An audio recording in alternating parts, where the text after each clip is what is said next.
வணக்கம் நண்பர்களே, cinema கதைப்போம் YouTube சேனலுக்கு உங்களை வரவேற்கிறேன். இன்னைக்கு நம்ம வீடியோவில் பார்க்க போகிற தலைப்பு என்ன அப்படின்னு பார்த்தீங்கன்னா, ஒரு சிறந்த 5 ஹாலிவுட் திரைப்படங்களை பற்றி தான் இன்றைக்கி நான் பேச போகிறேன். இது எனக்கு ரொம்பவும் பிடித்தமான படங்கள். இந்த படங்களுக்கு எல்லாமே வந்து ஒரு ஒரு ஒற்றுமை இருக்குது அப்படின்னு நான் நம்புகிறேன். அது என்னங்கிறத கடைசியில் பார்ப்போம். ஸோ முதல்ல வந்து நான் சொல்ல போகிற படம் வந்து பார்த்தீங்கன்னா, இயக்குனர் ஜேம்ஸ் கேமரூன் அவருடைய படம் தான். ஸோ எனக்கு வந்து பொதுவாகவே ஜேம்ஸ் கேமரூன் அவருடைய படங்கள் மேலே ஈர்ப்பு அதிகம். ஏன்னா அவர் வந்து கற்பனை வந்து ரொம்ப அபரிமிதமாக இருக்கும். ப்ரில்லியண்ட்டாக வந்து அதை வந்து ஸ்க்ரீன் ப்ளே பண்ணி பார்க்குறவங்களை வந்து ஆச்சரியப்பட வைப்பார். ஸோ அப்படி ஒரு படத்தை தான் நான் வந்து இன்றைக்கி நான் சொல்ல போகிறேன். அந்த படம் என்னன்னு பார்த்தீங்கன்னா, டெர்மினேட்டர் 2 ஜட்ஜ்மெண்ட் டே அப்படிங்கிற திரைப்படம். இது வந்து 1980களில் வந்து அர்னால்ட் அவர்கள் முக்கிய கதாபாத்திரம் லீடு கதாபாத்திரத்தில் ரோபோவாக நடித்த ஒரு படம். ஸோ இந்த படம் வந்து சின்ன வயசில் நான் வந்து பார்த்துருக்கேன். அப்போ பார்க்கும்போது ஒரு ரோபோ ஒரு பையனை துரத்தும். அந்த பையனை வந்து இன்னொரு ரோபோ அர்னால்ட் ரோபோ வந்து காப்பாற்றுவார். ஸோ இவங்க வந்து வேற ஒரு ஃப்யூச்சர்லேருந்து வந்திருப்பாங்க. ஸோ இப்படி வந்து இந்த ஒரு சேஸ் தான் இந்த படம். பட் இந்த கதையில் வந்து பார்த்தீங்கன்னா உங்களுக்கு வந்து சலிக்கவே சலிக்காது, த்ரில்லிங்காக இருக்கும். அந்த அர்னால்டு ஒரு பயங்கரமான ரோபோவாக இருப்பார் அப்படின்னு பார்த்தீங்கன்னா, எதிரில் இருக்க ரோபோ ஒல்லியாக தான் இருப்பார். ஆனால் அந்த ரோபோ வந்து பார்த்தீங்கன்னா இந்த ரோபோவை போட்டு பயங்கரமாக வந்து ஓட விடுவார். அவர் என்னன்னாலுமே அவர் வந்து திரும்ப திரும்ப உருவாகிட்டே இருப்பார். ஸோ அப்படி வந்து ரொம்ப வில்லத்தனமான ஒரு ரோபோ. ஸோ இதை ஒரு இன்ஸ்பிரேஷனாக வந்து அதாவது பார்த்தீங்கன்னா இதே மாதிரியான ரோபோ வந்து தமிழ் படத்தில் நம்ம வந்து பார்த்துருப்போம். அதுதான் பார்த்தீங்கன்னா எந்திரனில் வந்து அந்த வில்லன் ரஜினிகாந்த் வந்து கிட்டத்தட்ட ஒரு ஒல்லியாக தான் இருப்பார். பட் வந்து ரொம்ப ஒரு டேஞ்சரஸான ஒரு ரோபோவாக வந்து அதில் சித்தரிச்சிருப்பாங்க. ஸோ அந்த மாதிரியான ஒரு படம். ஸோ இது வந்து எத்தனை முறை நான் பார்த்தாலும் எனக்கு வந்து சின்ன வயசில் வந்து ஸ்டார் மூவிஸ்லாம் வந்து பார்த்தீங்கன்னு வச்சுக்கோங்க, எத்தனை வாட்டி இந்த படம் டிவியில் போடுறாங்கன்னா நான் அப்படியே உட்காந்து ஃபுல்லாக பார்த்துருவேன். ஸோ எனக்கு வந்து அப்படியே ஒரு போரே அடிக்காது. ஸோ அந்த மாதிரியான ஒரு சலிப்பில்லாத ஒரு படம் அப்படின்னு நான் சொல்லுவேன். ரெண்டாவதாக ஒரு படம் என்ன அப்படின்னு பார்த்தீங்கன்னா, ஹாலிவுட்டில் மட்டும் இல்லாமல் உலக சினிமாலே வந்து ஒரு திரைக்கதையில் வந்து ஒரு மிகப்பெரிய ஒரு ஆச்சரியத்தை ஏற்படுத்தின ஒரு திரைப்படம் தான் சொல்லணும். அதே ஆச்சரியத்தை நான் இந்த படத்தை பார்க்கும்போதும் எனக்கு வந்து உண்டாக்குச்சு அப்படிங்கிறதுனால தான் நான் இந்த இடத்துல அந்த படத்தை வந்து நான் குறிப்பிடணும்னு நினைக்கிறேன். ஸோ அதுதான் வந்து பார்த்தீங்கன்னா திரைக்கதை மன்னன் அப்படின்னு கூட சொல்லலாம். திரு குவென்டின் டரண்டினோவுடைய பல்ப் ஃபிக்ஷன் அப்படிங்கிற திரைப்படம் தான். ஸோ இந்த படம் வந்து பார்த்தீங்கன்னா உங்களுக்கு ஒரு 3-4 சின்ன சின்ன கதைகள் ஆரம்பிக்கும். அதாவது இந்த படம் எங்கே ஆரம்பிக்குது எங்கே முடியுதுன்றது ஒரு விஷயம் இருக்கு இல்லையா, ஆரம்பித்த இடத்துல முடிக்கும். ஆனால் வந்து அது நடுவில் நடக்கிற ஒரு வித்தை ஒன்று காமிச்சிருப்பார். ஒரு 3-4 கதைகளை சேர்த்து வச்சு பண்ணியிருப்பார். ஸோ அது வந்து எக்ஸ்ட்ராடனரியாக இருக்கும். ஸோ அது வந்து எப்படி இந்த மனுஷன் இப்படி வந்து இந்த ஒரு ஸ்கிரிப்டை வந்து இப்படி எழுதினாரு அப்படிங்கிற ஒரு ஆச்சரியத்தை எனக்கு உண்டாகுச்சு. ஸோ அதனால் வந்து இந்த படம் வந்து ரொம்பவே ஸ்க்ரீன் பிளேக்காக ரொம்பவே போற்றப்பட்டுச்சு. ஸோ இந்த படம் நீங்கள் பார்த்துருப்பீங்கன்னு நம்புகிறேன். அப்படி பார்க்கலன்னா பார்த்துருங்க, பார்த்துட்டு உங்களோட கமெண்ட்ஸை தெரிவிங்க. அடுத்ததாக நான் சொல்ல போகிற திரைப்படம் பார்த்தீங்கன்னா தி மேட்ரிக்ஸ். ஸோ இந்த மேட்ரிக்ஸ் படம் வந்து உலகளவில் எல்லாருக்குமே ரொம்ப பிரபலமான ஒரு படம். ஸோ இது வந்து இதில் வந்து என்ன ஒரு முக்கியமான ஒரு அம்சமாக நான் பார்க்குறேன் அப்படின்னா, இதில் வந்து பல அடுக்குகள் இருக்குது. அதாவது ஒரு டெக்னாலஜி, அது டெக்னிக்கல் வேர்ல்ட்லேருந்து இன்னொரு உலகத்துக்குள்ளே போகிறது. அதில் வந்து ஒரு சேவியர், ஒரு மெசஞ்சர் வந்து அந்த உலகத்தை காப்பாற்றுவான்றது அந்த உலகம் நம்பும். ஸோ அதுதான் நம்ம ஹீரோ நியோ அப்படிங்கிறவர் போவார். ஸோ அந்த உலகத்தை வந்து அவர் காப்பாற்றுறாரா இல்லையான்றது தான் அது கதையாக இருக்கும். பட் அது வந்து அவங்க கொண்டு போன விதம் இருக்கு இல்லையா, பல விதங்கள் வந்து ஒரு உலகத்துக்குள்ளே போகும்போது இவங்களே வேற ஒரு உலகத்துக்குள்ளே போகிறாங்க. அங்கேருந்து இன்னொரு உலகத்துக்குள்ளே வந்து பார்த்தீங்கன்னா, ஸோ அது எப்படி இப்போ ட்ராவல் பண்ணுவாங்கன்னா மேட்ரிக்ஸ் வேர்ல்டுக்குள்ளே, ஸோ ஒரு தங்களுடைய உடம்புக்குள்ளே ஒரு எலக்ட்ரிக் இது வந்து கனெக்ட் பண்ணிவிட்டு ஒரு சீட்டில் உட்காந்து கனெக்ட் பண்ணிவிட்டு அந்த உலகத்துக்குள்ளே அவங்க எல்லாருமே ட்ராவல் ஆவாங்க. ஸோ அங்கே இருக்கக்கூடிய சவால்கள் இதெல்லாம் ஸோ எல்லாமே வந்து ரொம்ப த்ரில்லிங்காக இருக்கும். ஸோ அங்கே இருக்கக்கூடிய வில்லன்களை இவங்க எப்படி எதிர்கொள்கிறாங்க அப்படிங்கிறது. ஸோ இதில் வந்து பார்த்தீங்கன்னா ஃப்யூச்சரை கணிக்கக்கூடிய ஒரு ஆரக்கிள் கேரக்டர் வரும். அதே மாதிரி வந்து பார்த்தீங்கன்னா ஃபிலாசபியை வந்து தொட்டிருப்பாங்க இந்த கதையில்.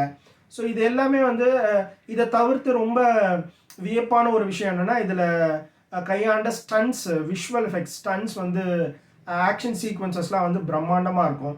ஸோ ஒரு ஒரு படத்தில் இத்தனை விஷயங்களை வந்து பண்ண முடியுமா அப்படின்னு வியக்க வச்ச ஒரு படம். ஸோ இதில் இருக்கக்கூடிய ஒரு ஸ்டண்ட் காட்சி வந்து நீங்கள் பார்த்தீங்கன்னா மேட்ரிக்ஸ் ரீலோடடில் இந்த அதாவது ஒரு ஷார்ட் வந்து ஃப்ரீஸ் ஃபைட் அப்படின்னு சொல்லக்கூடிய ஒரு ஃபைட் வந்திருக்கும். அதை வந்து நம்ம தமிழில் கூட பார்த்தீங்கன்னா அந்நியன் திரைப்படத்தில் விக்ரம் வந்து அந்த கராத்தே ரூம்குள்ளே வந்து பண்ணுவார். ஸோ பல பேர் அடிச்சா. ஸோ அது வந்து இந்த படத்தில் ஃபஸ்ட்டு வந்திருக்கும். இதுலேருந்து இன்ஸ்பிரேஷன் ஆகி வந்த ஒரு ஸ்டண்ட் சீக்வன்ஸ் தான் அது. ஸோ அந்த மாதிரியான முன்னோடியான ஒரு திரைப்படமாக இது இருக்குது. ஸோ இது வந்து 4 பார்ட் வரைக்கும், இப்போ லாஸ்ட் ஃபியூ இயர்ஸ் முன்னாடி கூட 4வது பார்ட் வந்து, ஸோ 3 பார்ட் வந்து இது வந்தது இனிஷியலாக. ஸோ அதில் first part was one of the amazing movies. Time கிடச்சா பாருங்கள். 4வதாக நான் வந்து சொல்ல போகிற திரைப்படம் அப்படின்னு பார்த்தீங்கன்னா ஐஎம்டிபியில் ஹையஸ்ட் ரேட்டிங்கில் இன்றைக்குமே இருக்கக்கூடிய ஒரு திரைப்படம். வந்தபோது அந்த படம் வெளியான போது பெரிதாக வந்து கமர்ஷியலாக பெருசாக சக்ஸஸ் ஆகலை அப்படிங்கிறது நிதர்சனமான உண்மை. பட் அந்த படம் வந்து பார்த்திங்கன்னா அவ்வளோ சோல்ஃபுல்லாக இருக்கும், அவ்வளோ வந்து பொறுமையாக உட்காந்து பார்க்கணும். அது என்ன படம்ன்றது உங்களுக்கு கெஸ் பண்ணியிருப்பீங்கன்னு நினைக்கிறேன். த ஷாஷாங்க் ரிடெம்ப்ஷன். ஸோ இந்த படம் வந்து ஒருத்தர் வந்து தான் பண்ணாத தவறுக்காக வந்து சிறையில் போய் சிறைப்பட்டு இருப்பார். பல வருடங்கள் வந்து அவர் வந்து சிறையில் இருப்பார். ஸோ அவர் வந்து கடைசியாக வந்து சிறையை விட்டு வெளியே வராரா இல்லையா அப்படிங்கிறது. ஸோ சிறை வாழ்க்கையும் வந்து ரொம்ப தத்ரூபமாக வந்து அதை வந்து அங்கே எப்படிலாம் இருக்குது அப்படிங்கிறது வந்து ஃபுல் அண்ட் ஃபுல் வந்து ஒரு சிறைச்சாலைக்குள்ளே தான் வந்து இந்த கதையே இருக்கும். ஸோ இது வந்து ரொம்ப அழகாக மார்கன் ஃப்ரீமேன் சப்போர்ட்டிங் ஆக்டிங் பண்ணியிருப்பார். லீட் ரோல் ஆக்டரும் வந்து எக்ஸலண்ட்டாக பண்ணியிருப்பார். ஸோ இது வந்து ஒரு நீங்கள் வந்து இதை கம்பேர் பண்ணிங்கன்னு வச்சுக்கோங்களேன், ஒரு நிஜ வேர்ல்ட்லையுமே வந்து நம்ம வந்து பல இடங்களில் நம்ம வந்து சிக்கலில் ஒரு நிறைய இடங்களில் நம்ம மாட்டிகிட்டு இருப்போம். பட் ஒரு இந்த மாதிரியான ப்ராப்ளம்லேருந்து நமக்கு ஒரு தீர்வு கிடைக்காதான் நம்ம பல தடவை நமக்கு அந்த தாட் வந்துருக்கோம். பட் இது வந்து இந்த படம் வந்து ஒரு டுவர்ட்ஸ் கிளைமேக்ஸ் வந்து இது உங்களுக்கு வந்து ஒரு விதமான ஒரு ஹோப்பை வந்து உங்களுக்கு கொடுக்கும்.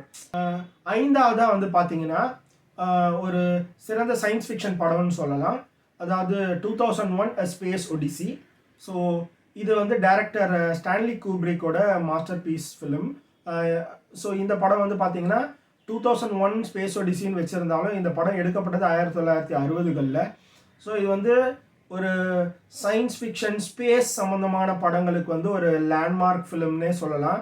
ஸோ இது வந்து எப்படி கிட்டத்தட்ட ஒரு 50 ஆண்டுகள் கடந்தும் இன்றைக்கும் இந்த படத்தை வந்து பார்த்தீங்கன்னா நீங்கள் வந்து உங்களுக்கு அவ்வளோ ஃப்யூச்சரிஸ்டிக்காக யோசித்து இந்த படத்தை வந்து எடுத்திருப்பாங்க. எழுதுனது மட்டும் இல்லாமல் எடுத்தும் இருப்பாங்க. ஸோ இன்றைக்கி நமக்கு வந்து ஒரு 10 வருஷத்தில் ஒரு படம் வந்து பழமையான படமாக மாறிடும், அவுடேட்டடாக இருக்குது.